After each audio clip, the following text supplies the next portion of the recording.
I want to show you how to resize your video clips in Premiere Pro.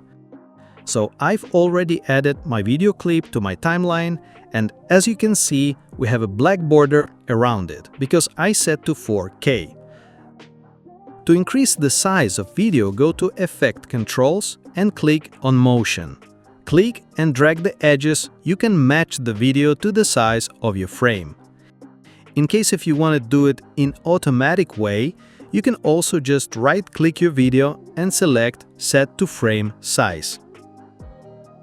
But in case if you want to do the downscale your project and to match the smaller size of your video clip, just go to the sequence settings under the video and change values of resolution of your video clip.